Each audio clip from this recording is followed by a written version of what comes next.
유건 위원님 질의해 주시기 바랍니다. 네, 조국 혁신당 차규건입니다. 네, 후보자님. 예. 네, 후보자께서는 석사 논문으로 우리나라 역대 국무총리의 정치적 지위에 관한 연구를 쓰셔서 1995년 2월에 발간하신 적 있죠? 그렇습니다, 의원님. 그런데 이제 확인해 보니까 그 복수의 논문을 인용 없이 짜깁기에 놓은 것이 좀 확인되는데요. 한번 보여드리겠습니다.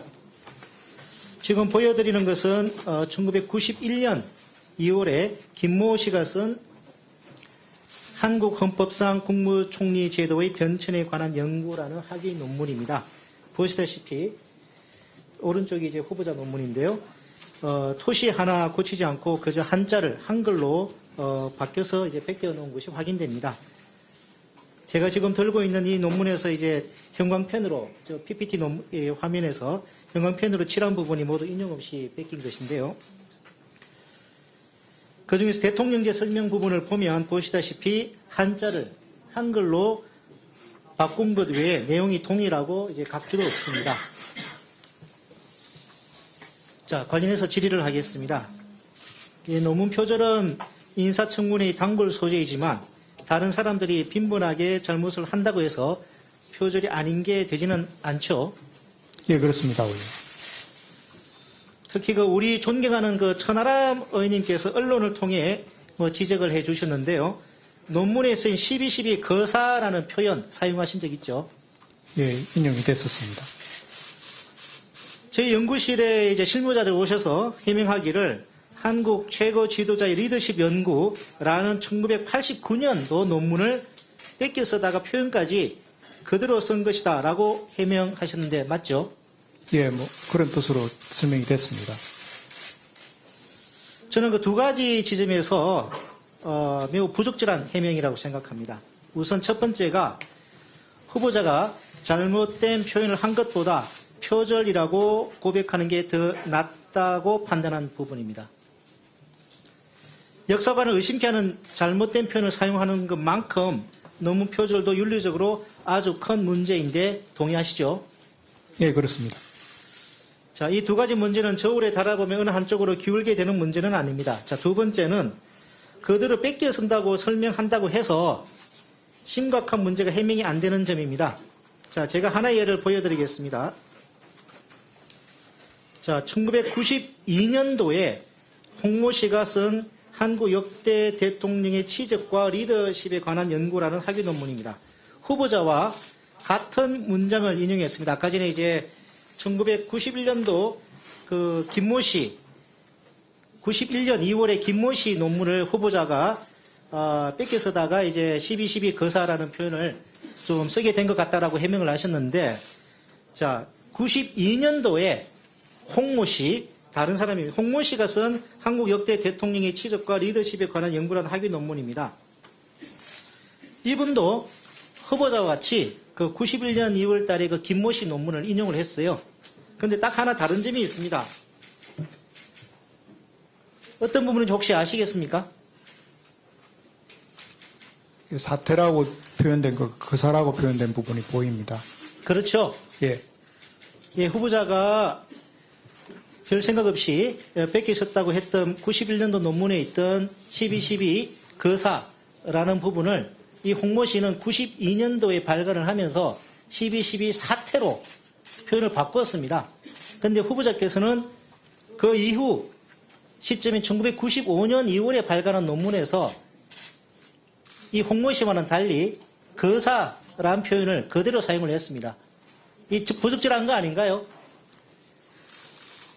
의원님 말씀드려도 되겠습니다. 네, 말씀해 보시죠.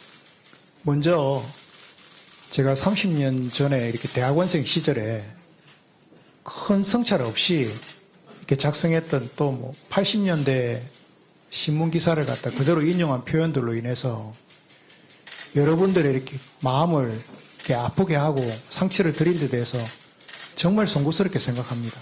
그리고 지금 이제 표절 문제는 의원님 이렇게 잘 지적해 주셨는데 저도 이렇게 표절률에 대해서는 미리 한번 이렇게 프로그램을 돌려봤습니다. 그리고 시간 관계상 후보자 미안합니다. 표절률이 낮다라고 주장하시는 부분은 알고 있는데 그 부분 관련해서도 달리 뭐 제가 반박할 내용은 있습니다만은 관련해서 그 신문에 나온 내용을 인용을 하시다고 말씀을 해명을 하시지만 신문에 나온 내용이 아니라 91년도 2월 달에 김모 씨 논문을 그대로 이제 뺏겨서 했다는 게 실무자들 해명이거든요. 네. 자, 보시면은 이미 그 후보자 논문 발간 이전 시점이 93년 5월 달 신문 기사입니다. 이미 그 당시 정부가 청와대가 오늘의 정부는 광주 민주화 운동의 연장선 위에 있는 민주정부라면서 12.12는 군사 쿠데타 즉 사건으로 이미 정부가 공식적으로 규정을 한 바 있습니다.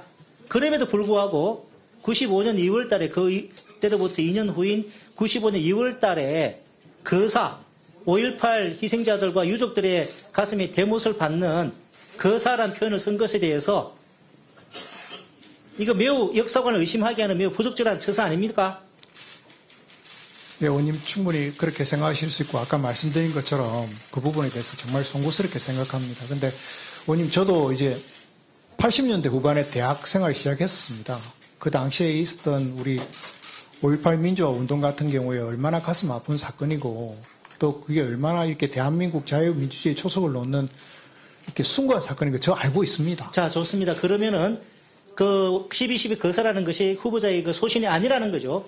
부적절한 예. 표현 인정하는 거죠. 하여튼 올리지 않는 표현인 건 맞는 것 같습니다. 지금 분위기 자, 그런 것 같습니다. 그러면은 지금 국민의힘에서도 5.18 정신을 헌법 정신에 수록하자는 입장이신데 지금 이 2024년 현재 전두환 학살자 전두환의 호를 딴 일회공원이라는 공원이 있습니다. 경남 합천 제 고향에 있는 공원인데요. 계속 그 주민들이 철거 요구를 하고 있는데 자, 이 일회공원에 대해서 후보자 입장을 한번 묻고 싶습니다. 예, 의원님, 제가 지금 말씀하신 어떤 일회 공원에 대해서 입장을 표명하기는 좀 그렇고, 저도 이렇게 1214 아닙니다, 의원님.